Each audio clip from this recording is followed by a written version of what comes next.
Ryan, welcome. Hey, thanks for having me back. Always. And must be a busy day. Yeah, Yeah? it was busy. I was on Fox and Friends this morning, and then had a few other radio shows call me after they saw me on Fox and Friends about this because this is just so outrageous. Because the Council on American Islamic Relations isn't like this group that has a mosque in the middle of nowhere that virtually no one attends. This is a major Muslim American organization with a lot of influence, and by just looking at their Twitter accounts around the time of Memorial Day, I was able to find them saying some really disturbing, really offensive things about honoring soldiers that have been killed fighting for the country. Tell me, who is Zara Bilou? She is clearly an extremist. I've been following her for quite some time. She has said pro-Muslim Brotherhood things, justified attacks on Israel, really crazy things. And over the weekend, she was sending out tweets that were basically saying, I'm uncomfortable with Memorial Day every single year. And then she quoted the leader of CAIR's branch in Michigan. I'm sorry, she's the leader of CAIR's chapter in San San Francisco. Francisco. Yes. And she was talking to the CAIR chapter leader in Michigan, and she quoted him as saying, just blatantly, if I oppose one of America's illegal, unjust wars and occupations, how can I honor the soldiers that were fighting in it? It's one of the most inappropriate things to say around Memorial Day, and it's just false because it is characterizing American soldiers as essentially being murderers and conquerors and bad people. Even if you disagree with the policy, you're still characterizing them in a way that I think is slander. Well, let's address the slander because some of these versions of these types of attacks have come domestically, not necessarily from CAIR, but they've been put even in political messages in the isolationist right. We can see this from the left as well. And I agree, absolute slander. But how are they not conquerors? How are they not building empires? How is it not a war of choice to conquer Iraq, for example? Well, Iraq and Afghanistan weren't conquered. Look at how many problems we have with the governments there that we protect and allow to be set up. They do have independent choice. The Americans are helping their security forces protect their own country. That's not what conquering force does, because then those forces can turn on them and kick you out.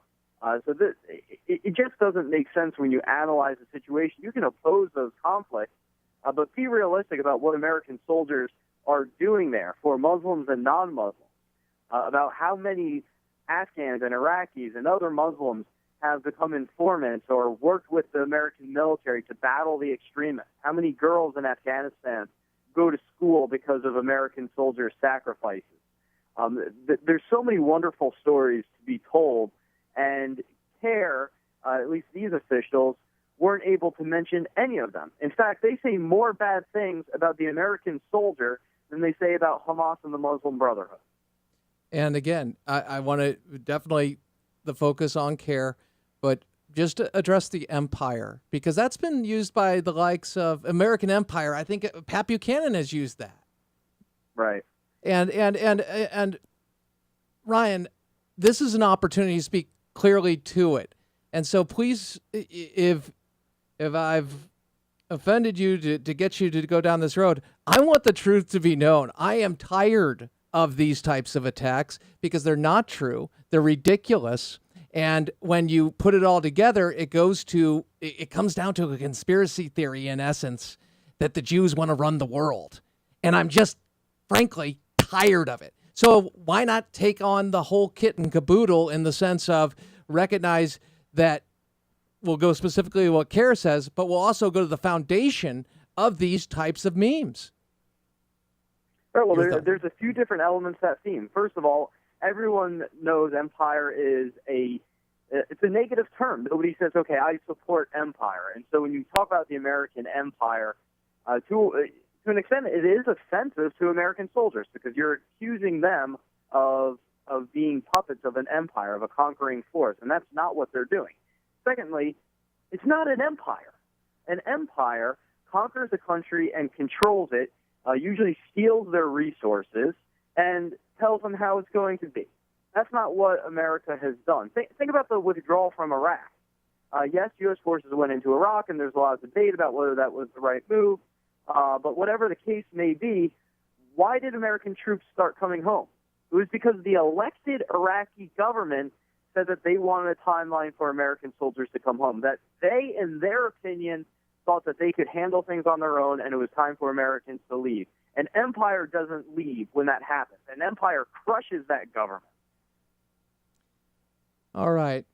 Tell me, where does this go with Israel? Is it always a part of this? Is there always an element of a Jewish conspiracy in light of our action overseas, especially, and I would say specifically to the Middle East, North Africa, Greater East?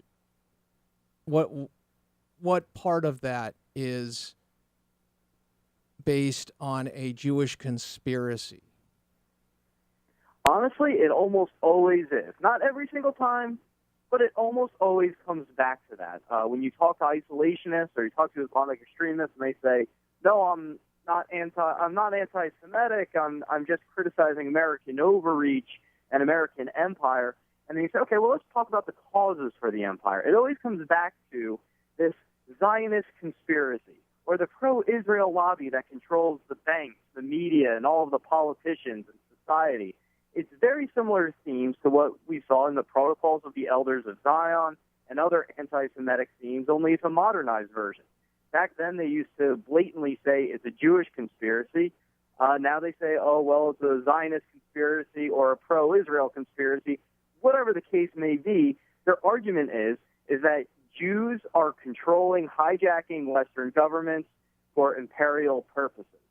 And where that stems from, aside from sheer anti-Semitism and paranoia and other elements, it comes from really being stubborn. It comes from hating Israel so much, viewing Israel so evil, and hating the presence of American soldiers overseas so much that you can't fathom that there's a logical reason for it, even if you disagree with it.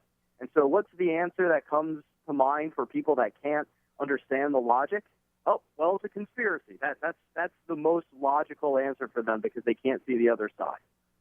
We go now to CAIR. As an organization you mentioned, this is an organization that has a past that is certainly as an unindicted co-conspirator in the Holy Land Foundation trial. Give us a little background. We've got about 8 minutes left, Ryan. What I want to do is I want to get the idea of CAIR, of what it stands for, how this is not unusual in the sense that you're not stunned that you would hear this in light of their sometimes undercover support for organizations that would be espousing these ideas. Your thoughts. Go. Sure. Well, basically, it goes back to the Muslim Brotherhood when it came to the United States in the 60s, and they started setting up all of these front organizations, and the FBI knew that they were front organizations, identifying them as such back to the 1980s. And one such front organization, a very thinly disguised front organization at that, was called the Islamic Association for Palestine, and it was a pro-Hamas front group. Eventually, that group got tarred enough because it was so apparent who they were shilling for, and so the Muslim Brotherhood and Hamas come together and they say, look, we need to have a secret strategy meeting in Philadelphia, and this happens in 1993. The FBI learns about it, and so they wiretap the meeting. Two of CAIR's founders are at this meeting, who are then part of the Islamic Association for Palestine. So they're part of that brotherhood network. And the major part of that conversation was about deception, blatantly talking about how to shift their semantics in order to appeal to a broader American audience. And the leader of the meeting is openly saying, look, war is deception. It's fine to deceive your adversary as long as it advances our cause. And at the end of the meeting, they conclude, we need to form a new organization. We need people that are media savvy, one that has a clean track record, and can just do a better job. And two of the founders of CAIR were at that meeting, taking part in that exact conversation, and then 1 year later, CAIR is born. So it's very clear where CAIR comes from and what their agenda has been. And over the weekend was another example of that deception, because they released a pro-Memorial Day video that no one could possibly protest. I mean, it sounds great. They're thanking our soldiers. But then you go onto their Twitter accounts, and they're making it sound like American soldiers are part of a murderous empire and questioning whether they should be honored. Ryan, as CAIR is a very powerful organization, we've had on Dr. Zuhdi Jasser many times. I remind our audience to say, hey, look, I recognize that Dr. Zuhdi Jasser is a Muslim, and it's a Muslim organization. I hope that he comes to Christ. That is my sincere desire. But I want to acknowledge the fact of the extraordinary work he is doing to reform political Islam as we know it. And as a fellow American, he has really put his life and his reputation on the line, speaking up for Muslim moderation, if you will, when it comes to Islam. And it seems to me, Ryan, that it would be such an obvious choice to recognize what CAIR is, as you've detailed, and even members of our administration high up in our government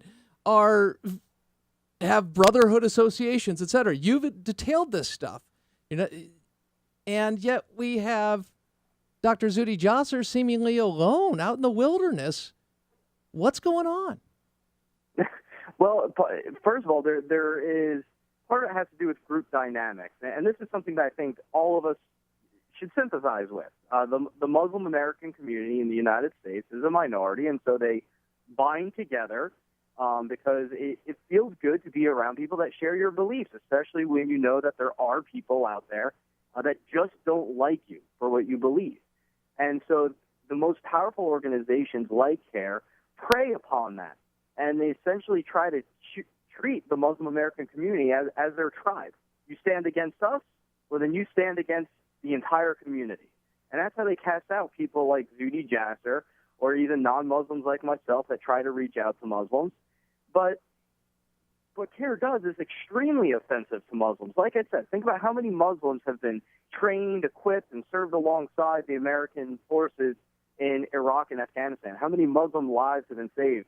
How many Muslims have put their own lives at risk to work with the American military? Over 6,000 Muslims have served overseas in the U.S. military since 9/11. But what CAIR is saying is that they are part of a murderous occupation empire, and they're questioning whether that they should be honored. So there is a direct conflict of interest between the vast majority of Muslim Americans and what CAIR stands for. Have you received anything from CAIR officials to apologize or to attempt to provide, if possible, I don't believe it is, but some context to the statements that have been made? No, the most that's happened is the Zahra Bailu, the leader of CAIR's chapter in San Francisco that we were talking about. She sent out a tweet after my Fox segment saying that she's learning yet again that you're not allowed to criticize unjust wars if you're a Muslim woman and a person of color. So she's insinuating that I hate Muslims, that I hate women, and I guess that I hate black people. So that's the world she lives in. She can't even fathom why this is an issue and why Fox booked the segment. I actually went online. I have to tell you this, and I don't know if it was Media Matters or somebody else, but it was something absurd along those lines. It reminds me of what they're going to say about Trey Gowdy, how he is racist, and the fact that he hates grandmothers, now that Hillary Clinton is a grandmother. I mean, yeah, I just don't understand it. Ryan, you're doing great work. CAIR put out their newsletter today and didn't even mention my Fox segment. Usually they come after me. Yeah. So I think that they know they don't want even their own Muslim American subscribers to know about this segment because it's that indefensible. Ryan, keep speaking the truth. You're doing extraordinary work. I am proud to know you as a friend, but and as well as someone who comes on the show on a regular basis. I just appreciate you because it takes a lot to go through what you go through to get this stuff out. But you recognize it takes a lot more for the people serving, putting their lives on the line as the American soldier, be they Christian, Jewish, or Muslim. And you're defending them. Thank you. Thank you, Crane. Take care, buddy. Crane Durham's Nothing But Truth. We got a lot of mo. AFR Talk.